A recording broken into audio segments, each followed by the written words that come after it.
Cool. Is the volume right? Gotta make sure this volume is good. Okay, that's that. Share screen. Don't want to do that. Don't need to do that. Okay. Cool. That is this. Okay. Making sure everything's everything. See, that's what happens when you're busy doing so many things, and streaming ends up becoming something that you're incorporating into your day, but maybe you didn't prepare as much as you thought you did before, but it's cool. So making sure this is going this way. Yeah. But yeah, today last week rather, let me backtrack a little bit. Last week when I did the superhero roundtable, and we were talking about how, whether or not you should even try to kill negativity. And the answer is no, because we've all had negative thoughts in the past. We're all going to have negative thoughts in the future. And spending your time trying to get rid of those things is not necessarily the best use of your time, right? Instead of doing that, what we talked about last time was how to utilize those negative thoughts as triggers to really trigger the opposite, right? So if I have a negative thought about money, then I'm going to use that as a trigger to think about the opposite of, wow, I must be getting new clients in the pipeline. Or if somebody breaks my heart, right? Like, oh man, a great relationship must be coming down the pipeline, must be on the way. So choosing to not try to eliminate negativity or eliminate the problem, but just use that as a trigger to think about the opposite, so that you're not just wasting your time trying to wish that you didn't have negativity, wish that you didn't have problems, because that's just not realistic, right? Everybody's going to have problems. Everybody's going to have challenges. Everybody's going to have negativity. And sometimes, that negativity comes from ourselves. So instead of the outside forces dictating who and what we are, just choosing, like, no, I'm not going to do that. I'm going to use it as a trigger, because the cool thing is, and like we talked about, whatever the emotion is, we have an emotional filter, which is our body. And those emotions are going to cause us to think certain things. And instead of trying to eliminate what those thoughts come up, we can just look at it as an opportunity, right? Capitalize on that emotional charge of the seemingly negative situation, and then use that for our own game, which is fantastic and makes it easier. It's definitely easier for me because, hey, after you break your neck, then you got out your life from then on out, and creating more villains through problems of negativity and thinking that there's a problem with me, or that I'm bombarded, is just not useful, right? I need to get past that. Which brings us to today, and today is all about like how I fell in love with words. And long before I was a mindset coach, before I had my first company, before I had a wife and kids and everything that I have now, I was just a little kid in Virginia. And I remember being in class one day and they were talking about the founding fathers. And she quoted something, somebody, I think it was Thomas Jefferson. And I don't even remember what the quote was, but I remember thinking, man, that would be really cool to say something that like hundreds of years later, people are still using that and they find it useful. That would just be awesome. And I think it was then that, the idea that words matter and that words carry such weight and such power with them, that they can cause people to think about things way long after you're gone. And I'm not going to live here forever. I'm not going to be here forever. Nobody is. But like, since then, I've been really aware of like my words and the story behind it. And I purposely didn't have a green screen behind me of all this, right? Because there is a story behind everything that I have in my office right now. Like even those two hats in the background, that blue one and that black one. That blue one I got when I went to the CrossFit Games, and my wife surprised me with that trip and paid for everything and booked all these things, and even set up a meet and greet with some guys that I had been working out with online for so long, that like being in line and then like being able to meet them and talk to them was just a really cool way to celebrate my birthday. And when I mentioned to them, I was like, "Oh yeah, man, it's my birthday. How awesome is this, right?" He was like, "Oh, it's your birthday? Here you go." And gave me his sunglasses, gave me that hat. And it's a cool story, right? And it's like the words behind it, the words of telling myself that story, it sounds really cool every time that I hear it. And I'm reminded of that experience. I'm reminded of like my wife's love for me and how it was just a really cool 4 days in Wisconsin, Madison, Wisconsin, of all places. And from that moment of little kid of like, words matter and words make me feel a certain way, really awesome to people. And the people that I admire, the people that I worked out with and then met at the CrossFit Games, part of the reason that I was even there and really even cared about who they are and followed them is because of the words that they use, the things that they say, and the positivity that is coming out of their own words. And like all these things, like you see that well, there it is behind me that says insight comes from those who have experienced darkness and made their way out. And that was one of the first quotes in my first book, that like, yeah, there's no way to get insights in your life if you're not doing anything, if you're not failing and trying and attempting to get things done. You'll never get any insights. Yeah, I've experienced darkness. Everybody has. I've experienced negativity. I experienced challenge and overwhelm. I broke my neck when I was 16 years old and was told I would never have any feeling or movement ever again. That sucked, right? But like the power of words kicked in that moment too, because when the doctors were telling me I would never have feeling or movement ever again, I had to tell myself a whole different story. And the thing that I asked myself was, what if I could beat this? What if I could beat this? What would that look like? I didn't think that it would last decades of me using a chair, but I did beat it. I beat the limitation that I thought it would be in my life. I beat the limitation, the idea that like my life was over now, or that my life was stuck, or that I would never be able to use my body again. And obviously, like I'm moving around, right? And it's all started with those words. And as I grew and built my life and then started writing books, I realized the real power of those words, because words were the only thing that gave me encouragement. I didn't have any movement. I didn't have any feeling in my body, but the words are the things that open me up. And when you look at the Christian faith, we believe that in the beginning was the word. The word of God was God, and it was with him. There's no separation from the two. That the power that exists to create is actually in words. And using my words, like with my book, like all these quotes that came from my book's drops, the drop series rather, the first one and then now the one for Quantum Leapers, like it's all just these one-liners, these quotes and these phrases, these questions that I asked myself over the last 2 decades of how can I make this work? What did I notice so far? What have I learned? What are those moments of duh where it's like, oh yeah, that's how it works.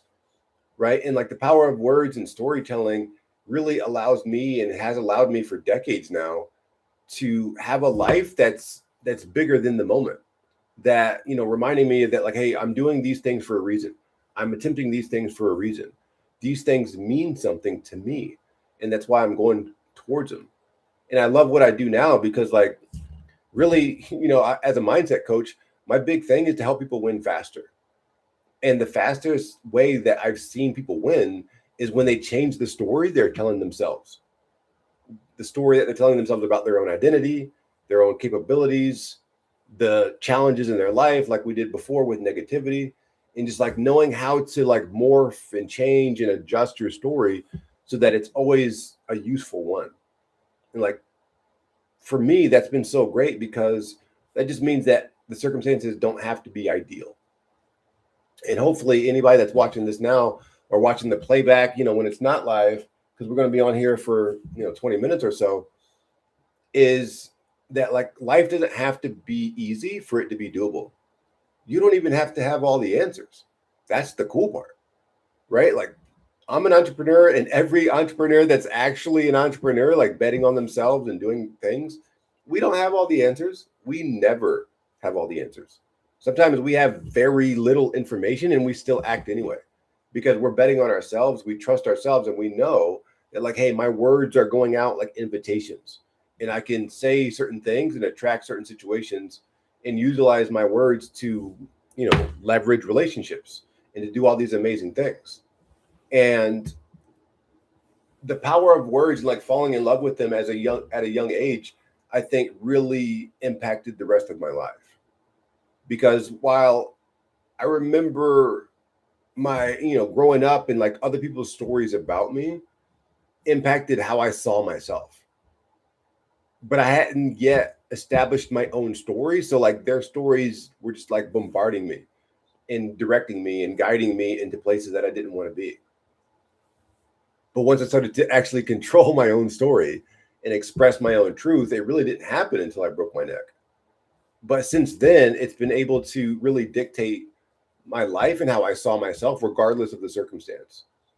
That I wasn't winning, I wasn't successful, I wasn't happy, I wasn't anything based on somebody else's possible reaction or somebody else's story. I was doing it based on my own. And like when I look around my office now, you can see all these, these books over here. What is it? Main Street Millionaire, Profit First, all these amazing things, Contagious. Some of the books are books that my wife bought me, right? And it helps me to control, my story. You can see that big group of yellow is one of my books from the Drop series. And even my whiteboard behind me, like the story behind all these things are full of words, right? Words that I'm dictating, which give meaning to my own life. Like that whiteboard is super handy. I don't even remember how we got it, honestly. But being able to like write out my goals and to write out my systems and to see things in real time, that helps me to win faster. And everything is a story. Like that black hat hanging over this shoulder, that hat is from Western, the college that I graduated from twice, undergrad and master's. The bucket below it has some like workout cords in it that I utilize. The big painting right there that I still have yet to put up was given to me by my mentor when he was, selling his house and moving. He just gave it to me a couple days ago. And that right there is just another story. Like everything that I have, everything that you see in this video, there's a story behind it. There's a story behind even these blinds, these new blinds that like raise when you touch them, which is weird. And then you got to pull them down, which, makes me feel uncomfortable every time. But like, again, right, like it's the power of the story and the words that I choose to tell myself about it that is really dictating everything that's going on. And even like there's a story behind the fact that like there's nobody in the chat right now because like, hello, I didn't advertise. I didn't announce this thing. But I still was committed to doing it because I had told other people and told myself that I would be going live every Friday, 1 p.m., and just putting it in my calendar. So whether there's one person here, there's 0 people here, or there's 1,000 people here, it doesn't matter because I made that commitment to myself and I'm not going to break my promises to me. And that's one of the other big things about words is you got to be honest with yourself. You got to be authentic and faithful with yourself because breaking promises to you is the fastest way to feel like crap. And, whether I'm working with one of my clients, my kids, my wife, me, my parents, whoever, everybody wants to feel confident in what they're doing. We're all chasing certainty, and the best way I've seen to exude that despite the challenge that's going on in your life is to keep promises to yourself. Because if you look at you as a trustworthy person, if you take your own word, if you believe your own story, if you keep promises to yourself, then it's so much easier for other people to treat you like an authentic person, to see you as a trustworthy and an honest person, somebody that they can listen to and count on if you do that with yourself. And there's plenty of times where all of us are alone and we tell ourselves, oh, I'm going to do X. I'm going to do this at noon. And then you don't. And then you say, oh, well, I'm going to work out tomorrow. And then you don't. Oh, I'm going to eat healthier, or I'm going to call this person. And then you don't. Keeping promises to yourself is not just a good idea. It's the fast track to a mountain of evidence that says you are a confident and trustworthy person. And the more that you do that, those words in that story, those things that you say out loud to yourself end up coming true, and you start to feel unstoppable. And, I didn't know that as a little kid that, this would lead to me being a mindset coach or writing books or recording a podcast or having a YouTube channel. I didn't know all those things were coming after that realization that, like, wow, I really resonate with words. Like, it'd be awesome to say something that other people could use and thought was useful for centuries. That'd be awesome.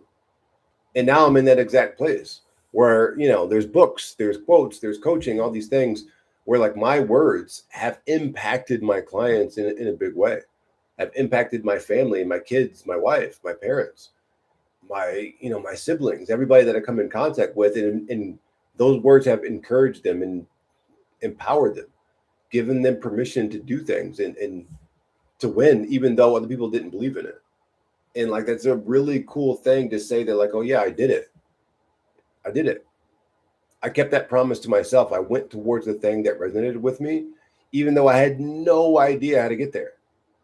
But now when I look back or I look at what I'm doing now, I'm like, oh yeah, that's right. I remember I fell in love with words a long time ago. And I saw their power and the idea of me, Milan, some little kid from Virginia, being able to say things that people would just find useful and valuable just seemed like such a really cool thing. And fast forward all these years later, I mean, 35 years later, maybe, this is my life. And I can see the power of words and how words have always dictated my life. Sometimes it was other people's words. Sometimes it was mine. Sometimes it was God's words. Sometimes it was mine. Sometimes those things overlap and, like, there's that agreement, but regardless, right? Words are the building blocks of our life. And once I started to treat my words like they were really building blocks of my life, and hopefully you start to do the same, then I stopped feeling out of control. I stopped feeling like somebody else was dictating my life because I was purposely telling my own story. I was saying things out loud that I wanted to hear. I began to realize that, like, my words and yours, they leave our mouth in search of their equivalent to bring back to us. Our words essentially are our invitations, right? And, like, they let people know who we are, what we stand for, what we do, what we don't do. And they're really the building blocks, like I said, of who we are in our own life. And if you want to create an awesome life, which everybody does, right? Then let's treat our words like they matter. Let's treat our words like we're doing things on purpose. Let's treat our words like the things that we say out loud are the exact things we're going to get more of. So I would invite you to just say outlandishly awesome things about you all the time. Because regardless of whether we think so or not, our words are dictating our future. And that's pretty damn cool, especially from a guy that broke his neck and was told I'd never have any feeling or movement ever again, to the point where I am now, where my words are actively creating a more and more awesome life. And everything around me has a cool story that I don't mind sharing. I'm Lord Milan. I appreciate you. And I will be here every Friday from now on at 1 p.m. This is day one.